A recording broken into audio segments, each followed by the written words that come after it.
hoy recordamos una vez más. Lo hacemos cada domingo, celebramos a Cristo. De hecho, recuerden que cada domingo nuestra reunión es una celebración porque Cristo venció la muerte. Nosotros nos reunimos para anunciar al mundo eso, para recordarnos nosotros mismos, pero también como un anuncio al mundo.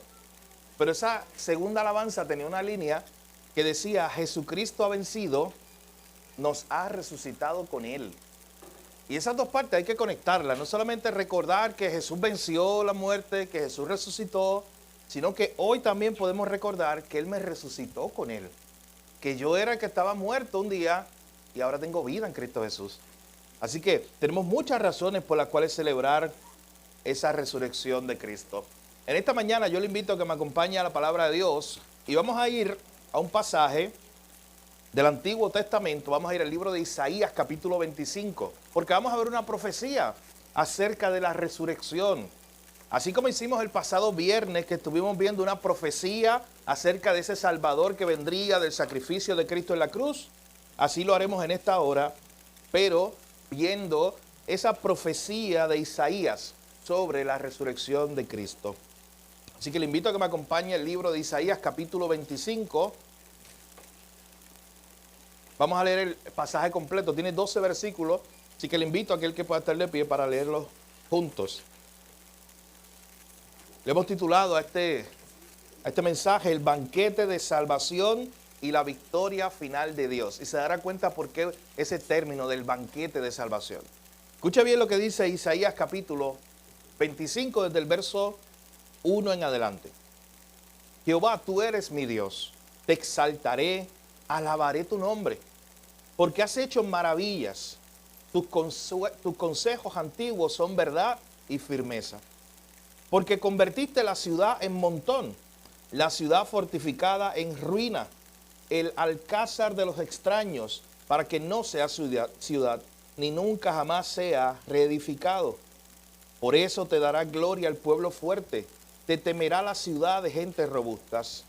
Porque fuiste fortaleza al pobre, fortaleza al menesteroso en su aflicción, refugio en el turbión, sombra contra el calor. Porque el ímpetu de los violentos es como turbión contra el muro. Como el calor en lugar seco, así humillarás el orgullo de los extraños, y como calor debajo de nube harás marchitar el renuevo de los robustos. Y Jehová de los ejércitos hará en este monte a todos los pueblos un banquete de manjares suculentos, banquete de vinos refinados, de gruesos tuétanos y de vinos purificados. Y destruirá en este monte la cubierta con que están cubiertos todos los pueblos y el velo que envuelve a todas las naciones. Destruirá a la muerte para siempre y enjugará Jehová el Señor toda lágrima de todos los rostros y quitará la afrenta de su pueblo de toda la tierra, porque Jehová lo ha dicho. Y se dirá en aquel día: he aquí, este es nuestro Dios, hemos esperado en él y nos salvará. Este es Jehová a quien hemos esperado, nos gozaremos y nos alegraremos en su salvación. Señor, gracias te damos por tu palabra. Gracias porque, como dice esa última parte del texto, podemos gozarnos, alegrarnos en tu salvación. Podemos recordar lo que tú has hecho en Cristo. Podemos recordar, Señor, esa muerte en la cruz, pero como el tercer día la muerte y la tumba no pudo retenerte y venciste con poder. Y esa misma vencimiento de la muerte, esa victoria sobre la muerte, es la victoria que nos das a todos hoy, Señor. Gracias porque nos has hecho más que vencedores en Cristo Jesús. Señor, en esta hora te pedimos que hables a nuestras vidas, a nuestros corazones, por medio de tu palabra. Gracias te damos, en tu nombre oramos, Jesús, te lo pedimos todo. Amén. Bien, se pueden sentar. Piensa por un momento el lugar más ruidoso en el cual tú te has encontrado, pero desde esta perspectiva. Un lugar donde tal vez era una celebración, tal vez estabas en un juego de baloncesto, un juego de pelota, una graduación, algo, un concierto, pero un lugar donde la celebración era grande, donde la gente estaba aplaudiendo, estaba gritando, estaba muy contento por lo que estaba pasando. De hecho, se dice que el 30 de julio de 1991 se estableció un récord. El 30 de julio de 1991, el cantante de ópera español Plácido Domingo había hecho una gran ejecución con su voz. en una obra llamada Otelo. Y se dice que el público, escucha bien, esto es un récord, está registrado, estuvo 1 hora y 20 minutos ovacionando, aplaudiendo. Y él salía y la gente comenzaba a aplaudir y a gritar y él se escondía para ya cerrar el escenario, cerrar la obra de teatro, cerrar su participación y la gente seguía gritando. Y él salía otra vez y la gente se volvía loca aplaudiendo. Escuche bien, 1 hora y 20 minutos tardó la gente en dejar de aplaudir. Porque habían visto algo grande. Habían visto una gran ejecución de la voz de este hombre, un gran musical, y estaban celebrando. Ese récord se rompió en el año 2023. Una organización cristiana en Uganda, en África, trató de romper ese récord y dijo, vamos a romper el récord de mayor aplauso. Y no se lo queremos dar a un hombre, se lo queremos dar a Jesús. Y en el año 2023, 926 personas se reunieron en Uganda, en África, y estuvieron aplaudiéndole a Jesús por 3 horas y 16 minutos sin parar. Escuche bien, sin parar. Y eso hoy por hoy es el récord Guinness. Y de hecho usted lo busca en el récord Guinness y está. Hoy por hoy el récord Guinness de mayor tiempo aplaudiéndole a alguien o a algo es a Jesús. 3 horas y 16 minutos. Y de hecho yo estuve leyendo un poco acerca de eso, de ese evento. Y se dice que las personas fueron seleccionadas particularmente porque tú a la vez que te sentabas en el evento y estabas allí no podías pararte e irte. El récord era que las personas se quedaran allí. Eso es muy difícil, 900 personas. En 3 horas no podían salir de allí. De hecho, había asistentes que te llevaban agua con un sorbeto para que tú siguieras aplaudiendo. Así es. De hecho, había otro problema. Se dice que el sonido, no había. Se dice, y lo dice en el detalle, en el registro, que no podían ir al baño. Y de hecho, había asistentes. Había gente que era del récord Guinness, que estaba pendiente a todo, y usted sabe cómo es eso es bien meticuloso, estaban bien pendiente a todo. No podían bajar de 80 decibeles los aplausos. Si bajaran de 80 decibeles, no contaba el récord. Así que era todo bien meticuloso, pero ¿sabes que lo lograron? Por 3 horas y 16 minutos aplaudiéndole a Jesús. ¿Usted se imagina eso? Pero tú sabes que eso, yo mientras estudiaba ese evento, a mí me sorprendía esta imagen, y decía, oye, pero ¿sabes qué? Esos son 3 horas y 16 minutos. Nosotros estaremos haciendo eso por toda una eternidad. Glorificando al Señor. Batiendo nuestras manos, como dice la Biblia. Reconociendo al Señor por toda la eternidad. Dándole gloria, dándole gracias a Él. Así que eso es una celebración, una gran celebración. Aplaudiendo, gritando, celebrando. En la Biblia hay eventos donde el pueblo de Dios también celebró en gran manera. Viene uno a mi mente y probablemente a la mente suya también, es cuando el pueblo salió de Egipto. Usted recuerda Éxodo capítulo 12 y 13 y el pueblo sale de Egipto y después lee Éxodo 15 y se da cuenta que el pueblo hace un cántico. Ellos celebran, ellos aplauden, ellos cantan. Es un himno de celebración o un himno de victoria para ellos. Así que en la Biblia hay muchos de esos himnos. El pasaje que veremos hoy es uno de esos himnos de celebración. Es uno de esos momentos donde el pueblo, Dios los invita precisamente a celebrar, a batir las manos, a aplaudir, a dar gloria a Dios, a recordar la grandeza de Dios. De hecho, este libro, o este pasaje, está dentro de un grupito de capítulos de Isaías que los estudiosos bíblicos le llaman el pequeño Apocalipsis. Entre Isaías capítulo 24 e Isaías capítulo 27, a esa porción del libro de Isaías se le llama el pequeño Apocalipsis, porque cuando tú lo lees te das cuenta que hay muchas imágenes del futuro. Hay muchas imágenes de esa gran celebración en los cielos. De hecho, hay muchas imágenes, como la que vimos hoy, de que Dios derrotará la muerte, de que enjugará toda lágrima, que después tú las vuelves a leer allá en Apocalipsis. Hay imágenes aquí como un banquete, un gran banquete donde está el pueblo de Dios, está Dios con su pueblo celebrando. Es una imagen también que usted la va a volver a ver en el libro de Apocalipsis. Así que por eso se le llama el pequeño Apocalipsis a esta región de capítulos donde se encuentra nuestro sermón de hoy. Recuerden que Isaías era un profeta, estuvo 40 años más o menos ministrando la palabra de Dios. Él cubrió un periodo largo, él fue un profeta de Dios durante varios reinados. a él le tocó profetizar dos cosas muy difíciles que la gente no quería escuchar. A él le tocó profetizar que el reino de Asiria un día iba a llegar al reino del norte. Recuerda que Israel estaba dividido entre el reino del norte y el reino del sur. Y a él le tocó profetizar que un día llegaría ese enemigo llamado Asiria y derrotaría para siempre el reino del norte. También le tocó profetizar que en el reino del sur venía también un gran ejército, los babilonios, un día. Y eso, mis hermanos, eso son cientos de años antes. Él está profetizando que un día llegarían los babilonios, destruirían Jerusalén y se llevarían cautivo al pueblo. De hecho, si usted lee el libro de Isaías, se da cuenta que él va por secuencia. Y llega un momento donde él no solamente dice que serán llevados cautivos, que Jerusalén será destruida, sino que él llega a decir que Dios enviaría un Salvador y le pone nombre. Se llamaba Ciro. Ciro no había ni nacido. O sea, es una profecía que está Isaías mencionando, enseñando acerca de un día Dios iba a llevar a su pueblo cautivo, pero él enviaría a alguien que se llamaba Ciro, que era el rey de los persas, e iba a liberar al pueblo. Y cuando usted sigue leyendo el relato bíblico, las cosas pasaron exactamente así. Pero de momento, Isaías hace un cambio de los capítulos 40 y tantos para arriba hasta el 66. Isaías hace un cambio en su énfasis y empieza a hablar de un cautiverio más grande. No solamente el cautiverio del pueblo ahora con los babilonios. Empieza a hablar del cautiverio espiritual, en el cual están todos los seres humanos, en el pecado, presos al pecado, esclavos del pecado. Y habla también de un liberador o de un salvador más grande que Ciro. Y a ese salvador él le llama el siervo sufriente. Y usted ha leído pasajes como Isaías 52 y 53, donde se habla de un siervo sufriente, alguien que sería, escuche las palabras, sería molido por nuestros pecados. Él recibiría el castigo de nuestro pecado.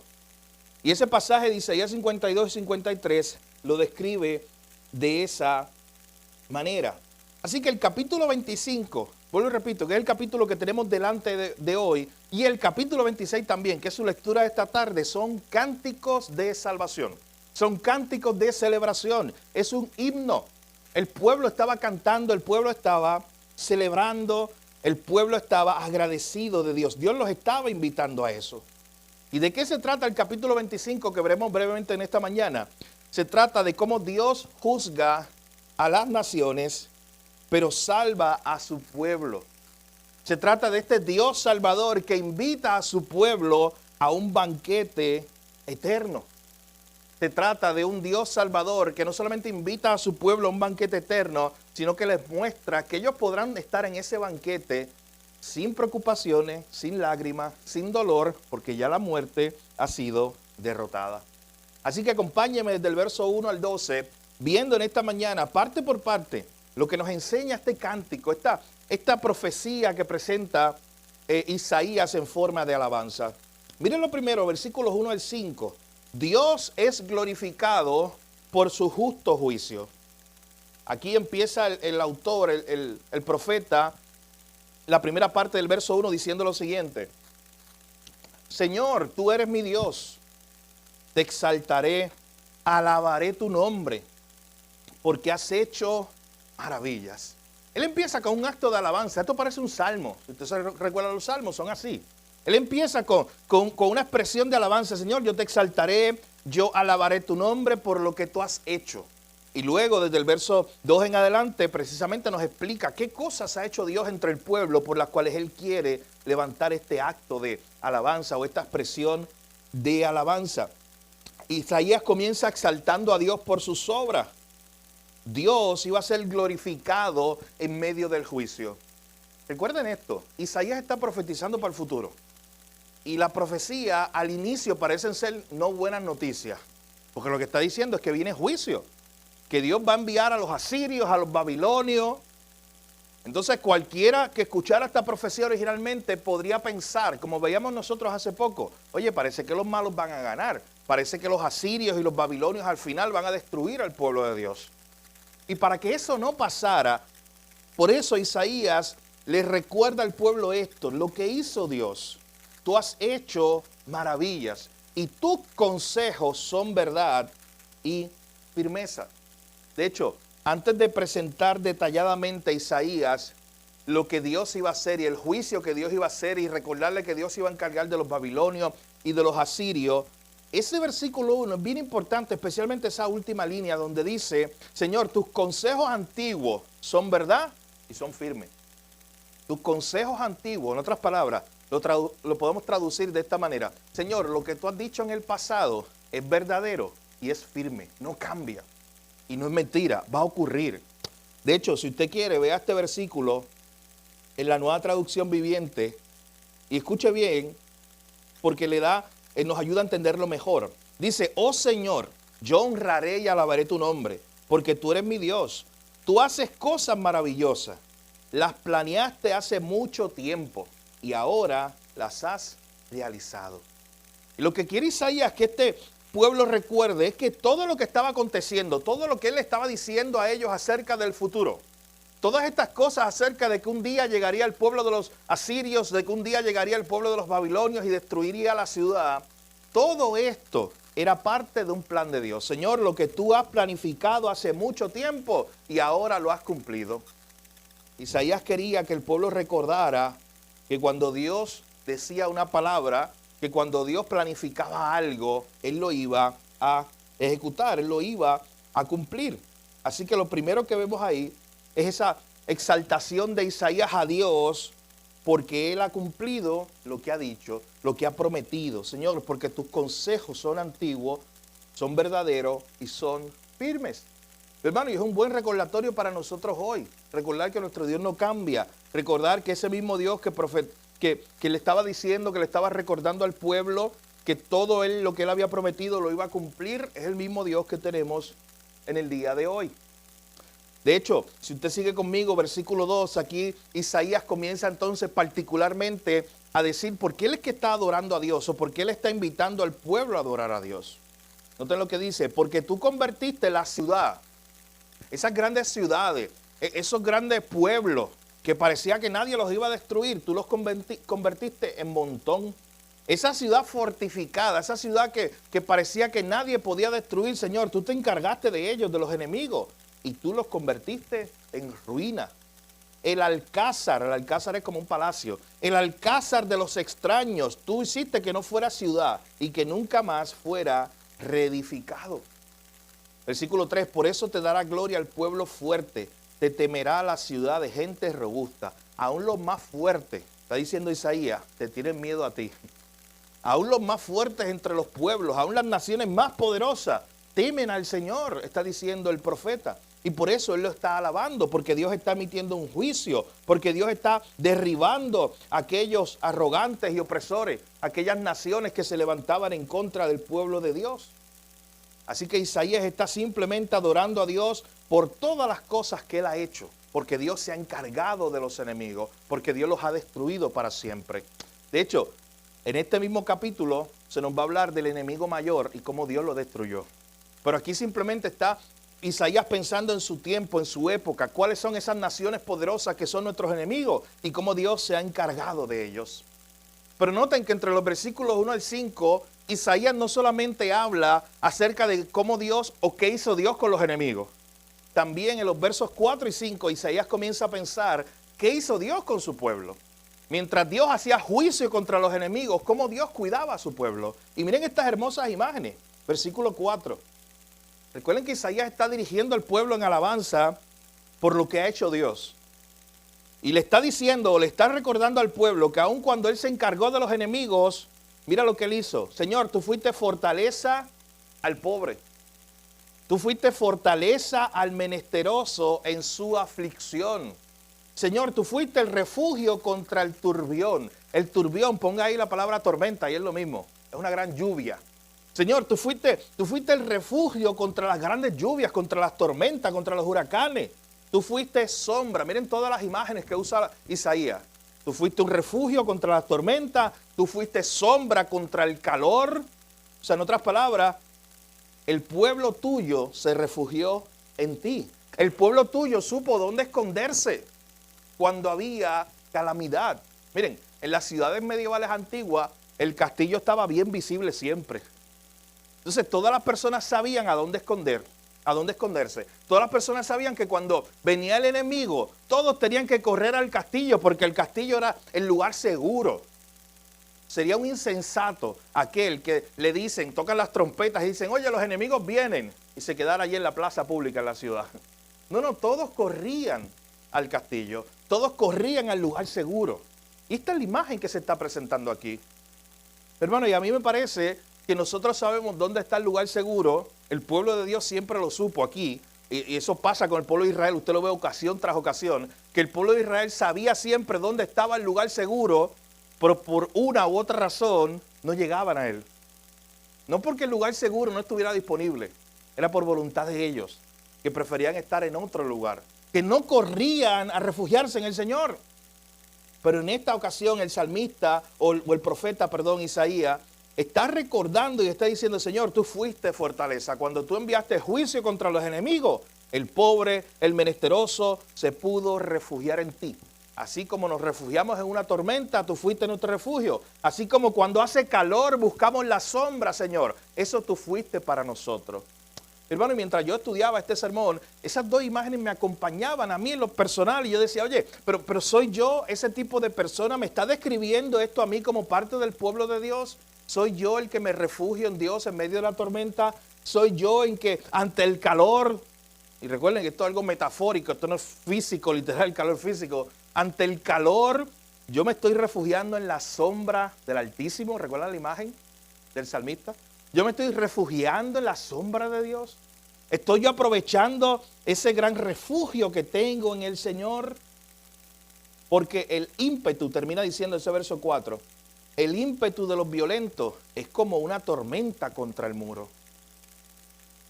El ímpetu, el poder de los violentos, de los enemigos de Dios es algo fuerte. Pero nosotros tenemos un lugar seguro, dice el profeta. Versículo 5, como el calor en lugar seco, así humillarás el orgullo de los extraños, y como calor debajo de nube harás marchitar el renuevo de los robustos. Así que, ¿qué nos está enseñando este pasaje, estos primeros 5 versos? Isaías está dirigiendo al pueblo a alabarlo a él, a glorificarlo, exaltarlo, porque él cumple sus palabras. Esos consejos antiguos de Dios son verdaderos y son firmes, se van a cumplir. Porque Dios ejecutó un juicio y Dios derrotó a todos sus enemigos, no importa que fueran enemigos fuertes. Y número 3, en estos primeros 5 versos, se nos muestra que Isaías está alabando a Dios porque Dios ha sido un refugio para ellos. En medio de la tormenta, en medio del calor, ha sido como una sombra. Dios se ha encargado de los enemigos. De hecho, ¿sabes qué también nos acuerda este pasaje? Que Dios no reacciona a las cosas que pasan en el mundo. Él decreta que todas las cosas pasen según su voluntad. O sea, míralo de esta manera. Dios no está como reaccionando, como que si Dios está sentado en el cielo mirando a ver qué pasa, a ver si yo entonces respondo de tal manera. No, mi hermano, ya tiene Dios todo planificado. No piense, y lo vimos el pasado viernes, no piense que la caída del hombre, cuando el hombre pecó contra Dios allá en Génesis capítulo 3, eso le tomó por sorpresa a Dios. Dios estaba ocupado, Dios estaba sentado en su trono, estaba haciendo otra cosa en algún lugar del universo y de momento se tuvo que detener a decir, oye, ¿y ahora qué hago? Porque Adán y Eva comieron del fruto que no debían comer. No, mi hermano, eso sería un Dios finito, eso sería un Dios pequeño. El Dios nuestro, al Dios nuestro no le sorprende nada. Al Dios nuestro es el Dios que ejecuta todas las cosas según el designio de su voluntad. Él ha decretado todo. El juicio de Dios nunca es arbitrario, siempre es perfecto. Y nosotros no debemos cuestionarlo. Dios de antemano sabía cómo esos enemigos se iban a levantar, cómo Él iba a proteger a su pueblo. Y simplemente aquí en este capítulo 25 Él se los está recordando. Así que miren cómo va este pasaje. Primero, Isaías le recuerda al pueblo el por qué exaltar, alabar y glorificar a Dios. Porque Él cumple lo que promete, porque Él se encarga de los enemigos y hace juicio, y porque Él es la fortaleza, la sombra para ellos. Él es el lugar seguro para ellos esconderse. Pero de un momento, miren nuestro segundo punto, el versículo 6. Miren la imagen que trae. No solamente es que Dios es una fortaleza. Aquí de momento en el versículo 6 se presenta la imagen o la idea de un anfitrión como que se presenta este concepto de Dios invitando a aquellos que son su pueblo para juntarse con Él y tener una gran comida o una gran cena. Por eso lo hemos llamado a este sermón ese banquete de salvación. De hecho, miren el versículo 6. Jehová de los ejércitos hará en este monte a todos los pueblos banquete de manjares suculentos, banquetes de vinos refinados, de gruesos tuétanos y de vinos purificados. Así que en este segundo punto vemos ese versículo 6, un banquete glorioso de salvación. Noten que no solamente se está presentando la imagen de un Dios que hace juicio contra los enemigos, un Dios que cuida y protege a su pueblo. De momento Isaías se detiene a pensar en un Dios que un día invitará a su pueblo a un gran banquete. Y algo que usted tiene que estar apercibido cuando usted estudia la Biblia, especialmente los profetas, es cómo los profetas muchas veces están hablando de cosas que eran de su tiempo, pero a la misma vez mezclan situaciones que eran en el futuro. Isaías está haciendo esto ahora mismo. Isaías no solamente le está hablando al pueblo de Israel acerca de cosas que estaban pasando en su tiempo y cómo Dios los iba a proteger, sino que también Isaías de momento Dios le da una profecía que es futura. Es un banquete final, es un tiempo último donde Dios invitaría. Y de hecho, noten la imagen del verso 6. ¿A quién invitaría a Dios a ese banquete? Nos dice el versículo 6, a todos los pueblos. Y esto es una imagen de que las naciones serían unidas a ese gran banquete de Dios. De que esto no solamente era para el pueblo de Israel, sino que a través de Israel serían benditas. A través de la simiente de la mujer, a través de Cristo, serían benditas las naciones. Todas las naciones serían invitadas a este banquete. De hecho, ¿tú sabes quién cita esto? Jesús. Cuando nosotros estamos leyendo los evangelios, tenemos varios pasajes. Miren conmigo Mateo 8:11. Hay un pasaje donde Jesús dice lo siguiente. Jesús dice, os digo que vendrán muchos del oriente y del occidente y se sentarán con Abraham, con Isaac y con Jacob en el reino de los cielos. Jesús está teniendo esta imagen, estas imágenes del Antiguo Testamento que decía que Dios haría un banquete en el reino de los cielos y no solamente estaría el pueblo de Israel. Aquí Jesús está diciendo, allí con el pueblo de Israel, con Abraham, Isaac y Jacob, también estarán muchos del oriente y muchos del occidente. Es un banquete que se ha abierto, es un banquete de salvación que se ha abierto a todas las naciones. De hecho, si sigues leyendo, te das cuenta que Jesús también usó una imagen como esta en Marcos capítulo 14. Jesús en Marcos capítulo 14 habla acerca de la cena que él estaba teniendo con sus discípulos ahí en ese momento, la famosa cena del Señor. Pero llega un momento donde él les dice algo. De cierto os digo, Marcos 14:25, de cierto os digo que no beberé más del fruto de la vid hasta aquel día en que lo beba nuevo en el reino de Dios. Una imagen futura. Que cuando usted regresa a Isaías 25, se da cuenta de qué se está hablando. Se está hablando de un banquete final. De los últimos tiempos que es lo más impresionante, mi hermano. Un banquete final donde está todo el pueblo de Dios. Esta imagen de una cena con Dios y donde Dios es el anfitrión. ¿Se imagina eso? Donde Él mismo es el que nos sirve. De hecho, ¿sabes que Jesús ejemplificó eso un poco cuando sus discípulos estaban pescando? Se fueron a pescar después de que Jesús murió, porque algunos de ellos todavía tenían duda de si él iba a resucitar. Así que se fueron a pescar. ¿Y sabes qué hizo Jesús? Los esperó en la orilla, y allí en la orilla Jesús les estaba preparando un desayuno, el Evangelio de Juan. Esa imagen me encanta. Jesús les estaba preparando un desayuno. Jesús les estaba sirviendo a ellos.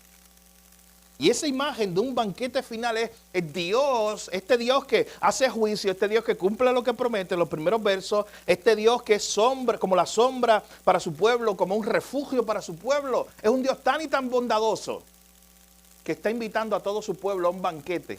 Y hermano, ¿usted nota las imágenes? De momento son imágenes de guerra y ahora una imagen de un banquete donde allí no hay guerra. Donde allí lo que se hace es celebrar. En la guerra hay muerte, en la guerra hay lloro, en la guerra hay miedo. Pero aquí no, la imagen de ahora es un banquete. Y está Dios haciendo ese banquete. Dice que todos los pueblos serán invitados allí Pero noten las imágenes con las cuales el profeta trata de explicar esto. Él dice, habrá manjares suculentos, banquete de vinos refinados, de gruesos tuétanos y de vinos purificados. La imagen, recuerden que es una poesía para hablar de abundancia, para hablar de toda esa abundancia que va a haber en ese día, en ese banquete, en ese gran banquete que Dios está invitando. Luego el versículo 7 y 8 continúa hablando acerca de cómo esos enemigos serían derrotados. De hecho, mírenlo de esta manera. Versículo 1 al 5 fue como una introducción general del profeta a por qué alabar a Dios. Alabar a Dios porque Él cumple lo que promete, porque él hace juicio contra los enemigos, Él se encarga de ellos y porque Dios es su refugio. De momento el verso 6 es como la imagen de esa gran celebración, un banquete en los cielos, donde todos los pueblos estarán con Dios. Luego los versículos 7 y 8 nos da detalles de qué se estará celebrando en ese banquete. Los banquetes, ¿sabes cuándo los reyes lo hacían? No lo hacían en tiempo de guerra, eso no tenía sentido. Los banquetes se hacían cuando ganábamos la guerra. Cuando ganábamos la guerra y teníamos un gran botín y habíamos ido al enemigo y lo habíamos saqueado y teníamos todos los víveres y todos los recursos del pueblo que derrotamos. Ahora vamos a nuestra ciudad, ahora hay paz. Vamos a nuestra ciudad, preparamos la mesa y hacemos un gran banquete. Esa es la imagen que se está preparando aquí. Pero ¿qué era lo que se estaba celebrando? ¿De qué o cuál va a ser la razón de celebración aún en ese banquete final en los cielos? Miren lo que dice el versículo 7 y 8. Destruirán este monte la cubierta con que están cubiertos todos los pueblos y el velo que envuelve a todas las naciones. Esa imagen se nos explica en el verso 8. Aquí el profeta está diciendo, ¿sabes qué vamos a estar celebrando? Que ese enemigo que cubre todos los pueblos y que nadie puede huir de él, que ese enemigo que es como una cubierta que cubre todos los pueblos, que es como un velo que envuelve a todas las naciones y a todas las personas, y nadie puede huir de él. ¿Saben de quién está hablando? Está hablando de la muerte. Ese enemigo del cual nadie puede huir, fue destruido. De hecho, lo explica en el verso 8. Miren esa primera línea. ¿Qué se estará celebrando en ese gran banquete? Esto destruirá a la muerte para siempre. Mi hermano, usted toma este versículo, lo que decíamos el viernes, recuerden que decíamos el viernes que usted toma Génesis 3:15 y lo dirige a la cruz, una línea directa. Usted toma un versículo como este, el versículo 8, destruirá a la muerte para siempre. Y lo puede llevar directamente a pasajes como Lucas 24, la resurrección de Cristo. Lo puede conectar directamente, mi hermano, porque ¿cuándo fue que se venció la muerte para siempre? Fue en ese momento donde Jesús había muerto en la cruz, pero el tercer día estaba mostrando su victoria, estaba mostrando su poder.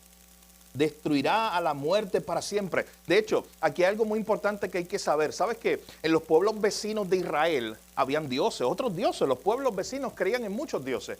Y uno de esos dioses era la muerte. A la muerte la habían deificado, la habían hecho una deidad. De hecho, la imagen de ese dios de la muerte, ¿sabes cuál era? Era la imagen de un dios malvado que se comía a la gente. Literalmente esa era la imagen que tenían muchos pueblitos alrededor de Israel. Hay un Dios que se llama la muerte y ese Dios lo que hace es que se come a la gente, los devora. La palabra literal que aparecía en los textos antiguos es los devora. ¿Y sabes qué? Nadie puede librarse de ese Dios que se llama la muerte y se está comiendo a las personas. Eso era la imagen que tenían los vecinos de Israel. Pero de momento Dios le dice algo a este pueblo. Y si usted ve otras traducciones, si usted va a su casa y saca sus libros y sus comentarios bíblicos y comienza a ver diferentes versiones de este versículo, traducciones, se dará cuenta que algunas traducciones aquí dicen, devorará a la muerte para siempre. Hay unos que literalmente dicen, Dios se comerá a la muerte. ¿Y sabe qué? Esas traducciones tenían mucho sentido a la gente de esa época. A la gente de esa época que vivían entre pueblos paganos que creían que la muerte era como un dios que se comía a la gente. Y ya nota la imagen. Lo que entonces está diciendo Isaías es que no, ¿sabe qué? La muerte tendrá poder, pero hay uno más grande que se la va a comer a ella. Hay uno más grande que la va a derrotar un día para siempre. Hermano, eso es lo que celebramos hoy. Y es lo que celebramos cada domingo de resurrección. Y es lo que celebramos cada domingo. De hecho, la iglesia se reúne el domingo con ese propósito. Recordar que Jesús devoró la muerte, que la destruyó para siempre. De hecho, ¿sabes que había otra profecía de otro profeta llamado Oseas? Que se encuentra en Oseas capítulo 13, versículo 14. Y miren lo que dice allá. Está muy conectada con esta profecía que estamos viendo ahora mismo. Oseas capítulo 13, versículo 14 dice, de la mano del Seol, el Seol era la muerte, de la mano de la muerte los redimiré, los libraré de la muerte. Miren esa profecía, pero miren lo que dice ahora. Oh muerte, yo seré tu muerte, yo seré tu destrucción, Seol. Le está diciendo una profecía muy antigua que está diciendo, un día yo, Dios, voy a matar la muerte. Un día yo, Dios, voy a destruir la muerte para siempre. Esa era la profecía de Oseas. Cuando usted regresa a Isaías, está diciendo lo mismo. Destruirá la muerte, la devorará, terminará con su poder y su dominio. La muerte era algo del cual ningún ser humano se podía librar. De hecho, lo hemos dicho antes, y si Jesús no hubiera resucitado, hecho de los muertos, fuera muy seguro esa famosa frase que decimos de que lo más seguro que tenemos es la muerte. Eso sería seguro para todos, si Jesús no hubiera resucitado. Y todos podríamos afirmar eso. Y todavía por ahí la gente lo dice, pero la próxima vez que alguien le diga de eso, oye, lo más seguro que tenemos es la muerte, usted se la respuesta. ¿Sabe qué usted le dice? No, yo no sé tú, pero yo, lo más seguro que tengo es la vida eterna en Cristo Jesús, porque mi Salvador devoró la muerte. Porque mi Salvador la destruyó para siempre. Así que sí, la muerte es segura para todos, pero hay algo más grande que eso. Es la vida eterna que da Cristo Jesús. Porque Él la derrotó. Y aquí tenemos a un profeta, mi hermano, 700 años antes de que Jesús naciera. Isaías está escribiendo. Y ya está pensando acerca de eso que vendría Jesús a hacer.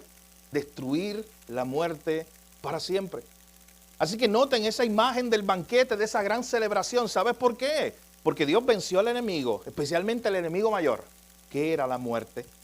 Y luego continúa diciendo, enjugará Jehová el Señor toda lágrima de todos los rostros y quitará la afrenta de su pueblo de toda la tierra. A mí me encanta cada vez que la profecía bíblica termina diciendo lo que dice el verso 8 al final. Porque Jehová lo ha dicho. ¿Sabes qué significa eso? Es que esto va a pasar. Porque lo dijo Dios. Es como la firma de Dios. Es como el ponche. Es como diciendo, esto es lo que va a ocurrir. Tú puedes tener certeza de que sí. De que un día la muerte iba a ser destruida. Mi hermano, a este punto todavía la muerte no había sido destruida. Cuando se escribió este libro. Jesús no había nacido. Jesús no había muerto en la cruz. Jesús no había todavía resucitado para vencer la muerte. Pero ya se estaba profetizando de que eso sí iba a ocurrir. Jehová lo ha dicho. Ahí está firmada esa declaración, esa seguridad de que el Hijo de Dios se iba a levantar de los muertos, de que iba a resucitar un día porque Él iba a destruir la muerte. De hecho, esa imagen del verso 8 también es bien personal.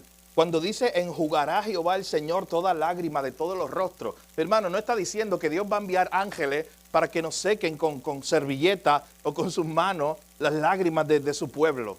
Esta es una imagen tan personal que literalmente lo que está diciendo, aunque no te quepa en la mente, porque mi mente no cabe, que Dios mismo secará tus lágrimas. ¿Usted se imagina eso? Que es Dios mismo el que quitará, el que ya dirá, sabes que aquí ya no hay dolor, aquí ya no hay llanto, porque yo vencí al enemigo más grande. Aquí solamente hay abundancia, bendición, vida eterna, un banquete. Es la imagen que se presenta de ese tiempo final con nuestro Salvador. Así que, mis hermanos, hemos visto hasta este punto, en esa primera parte de los versículos 1 al 5, el profeta quiere alabar a Dios por esas tres razones. Porque Dios cumple lo que promete, porque Él hace un juicio contra los enemigos y se encarga de ellos, y porque Dios es un refugio y una sombra donde nos podemos esconder. Luego presenta la imagen en el versículo 6 de que un día Dios nos daría una victoria tan y tan grande que iba a ser más grande que la victoria sobre los babilonios y sobre los asirios. Iba a ser una victoria sobre el pecado, iba a ser una victoria sobre la muerte.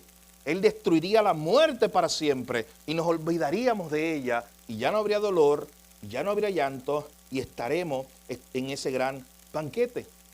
Pero miren cómo continúa esto.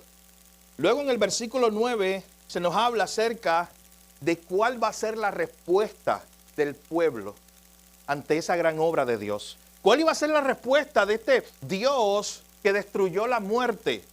¿Cómo iba a responder el pueblo ante esa gran obra de Dios? Dice el versículo 9, y se dirá en aquel día, he aquí, este es nuestro Dios, le hemos esperado y nos salvará.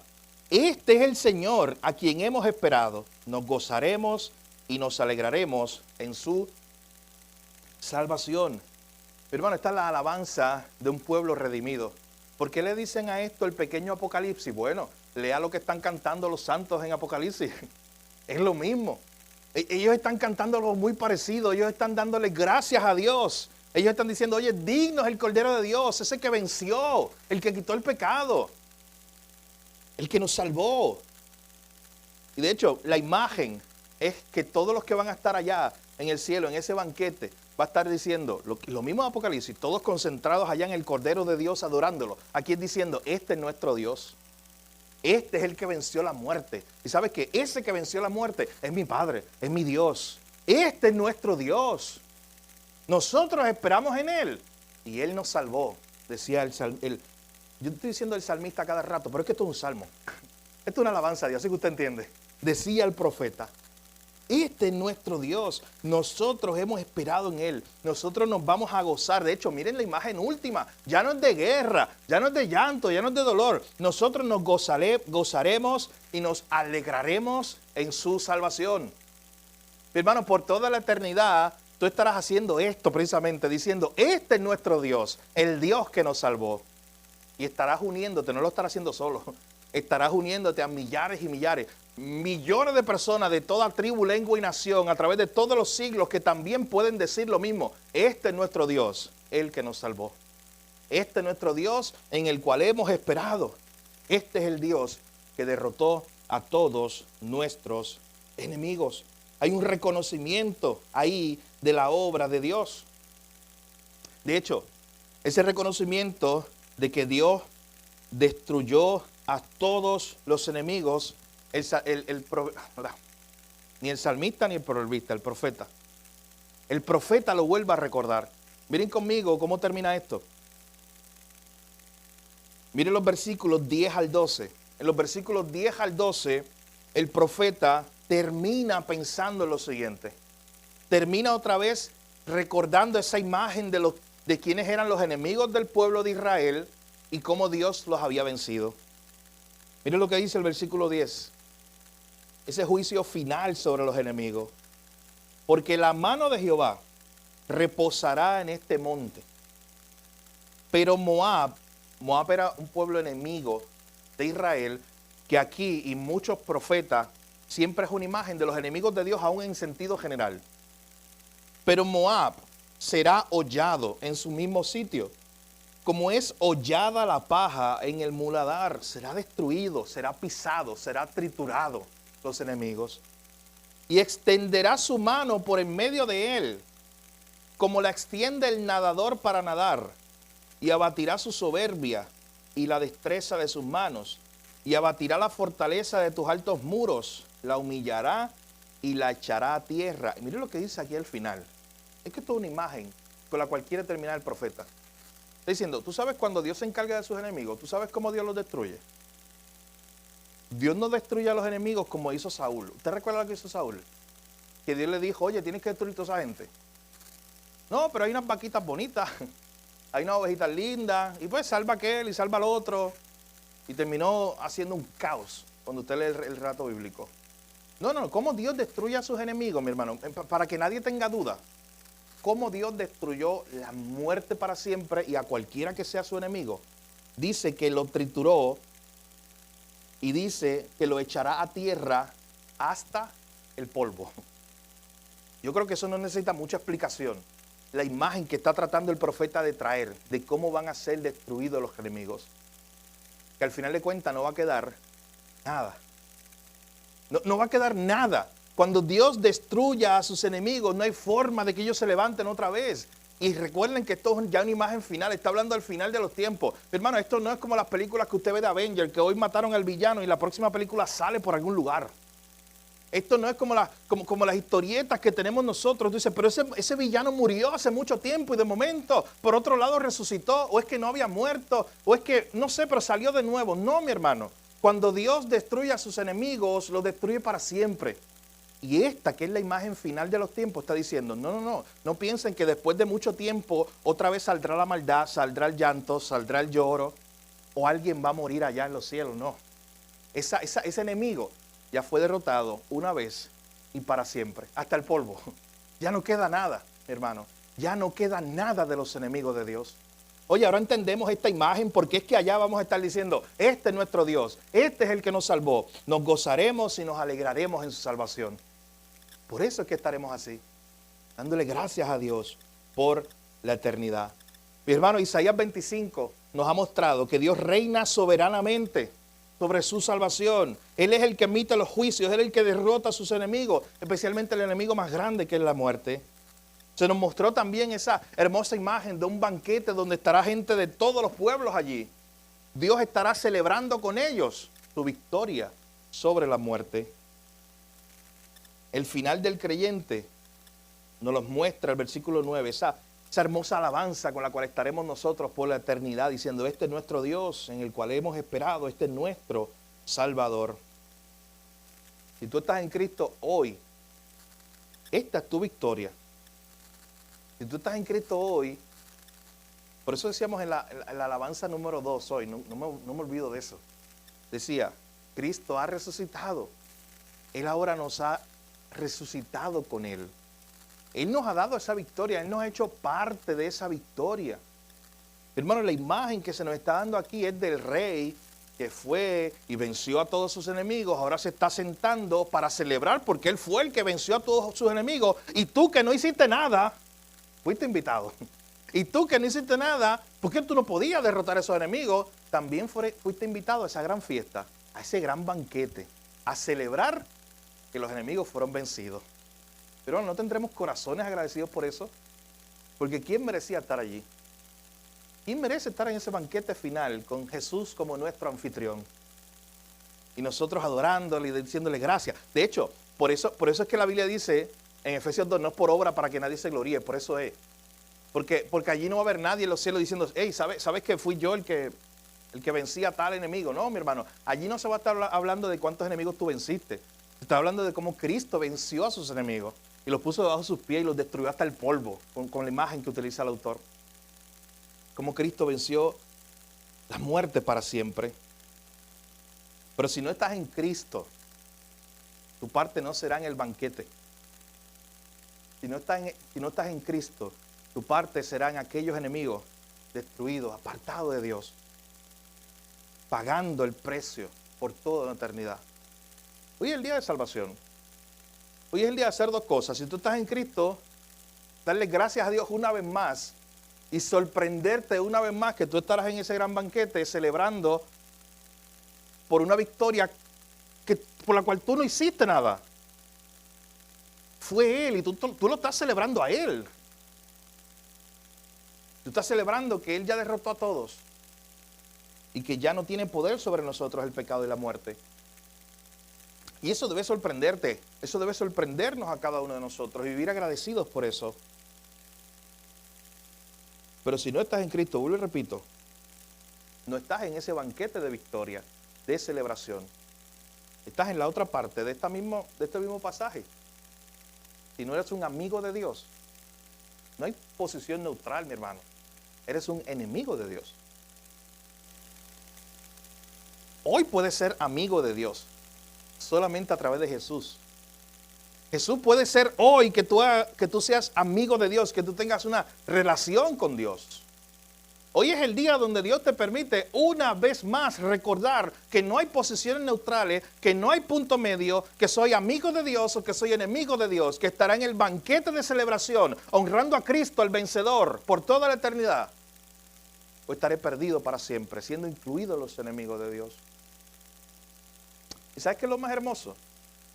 Que la invitación al banquete hoy, en este momento, está abierta.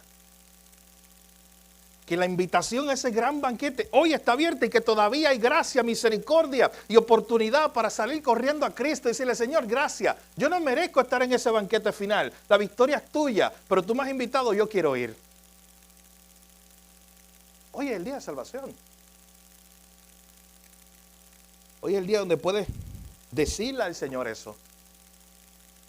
Yo quiero estar allí. Y sé que estando allí no va a ser por mi propia fuerza, por mi sabiduría, por mis méritos. Voy a estar allí, si voy a estar allí es por ti. Es por lo que tú hiciste. Ese es el llamado de esta mañana. No te vayas de este lugar sin responder a Cristo. Dios te ha dado una oportunidad más. Eso es gracia. Eso es misericordia de Él. Ahí donde estás, tú puedes orar.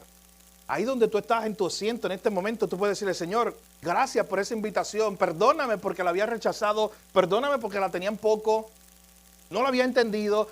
Pero gracias. Hoy he entendido que no hay posición neutral. Hoy he entendido que tú hoy me estás dando una oportunidad de estar en ese banquete glorioso. Y allí yo quiero estar contigo, Señor.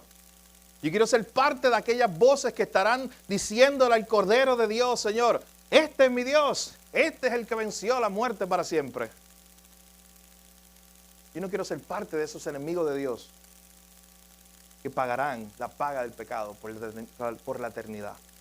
Estarán lejos de Dios. Hoy es el día de salvación. Y si tú haces esa oración con fe, ahí donde tú estás, tú puedes tener la certeza, no nuestra, de Dios, de que tienes la seguridad de salvación en Cristo. Pero de igual forma como iglesia, piensa un día más, un momento más donde recordamos la resurrección. Mira la imagen que está tratando de presentarnos aquí Isaías. La gente allá alrededor del pueblo de Israel le tenía temor a la muerte por muchas cosas. Bueno, porque nos tocaba a todos, pero también porque literalmente se presentaba como un Dios feo, malévolo, que se comía a las personas. Era la forma de ellos entenderlo. Y de momento un día aparece un mensaje como este y le dice al pueblo, tranquilo, que ese supuesto Dios que se come a todos, un día será destruido. Hay alguien más poderoso, se lo va a comer, lo va a devorar, lo va a destruir para siempre y ya no tendrá poder. Pero bueno, si tú estás en Cristo, voy y repito, es gran causa de gozo para ti en esta mañana el saber que tú estás en esa posición. Que ya la muerte fue vencida. Que cuando incluso, si Cristo no viene antes, tu vida aquí en la tierra termine. Hermano, terminará físicamente tu etapa aquí en la tierra. Pero tú tienes un lugar seguro con Cristo Jesús. ¿Tú tienes esa certeza en esta mañana?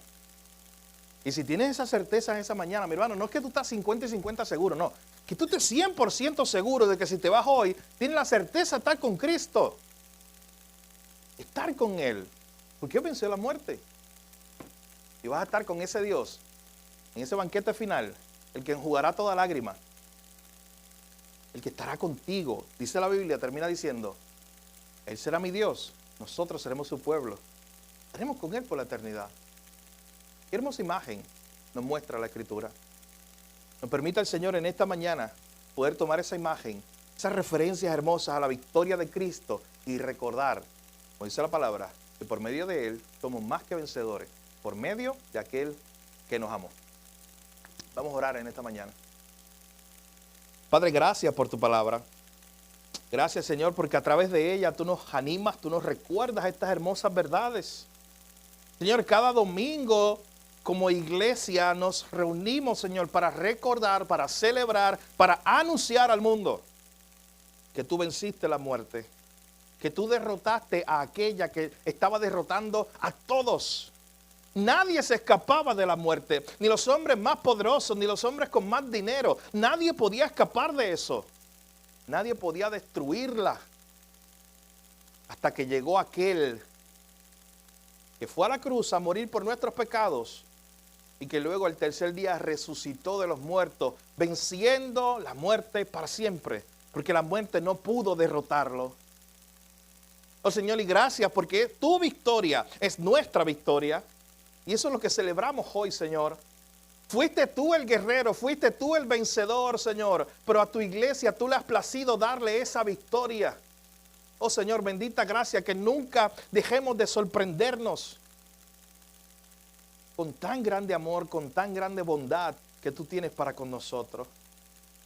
Señor, ninguno de nosotros merecía esa invitación siquiera al gran banquete final, donde tú serás el anfitrión.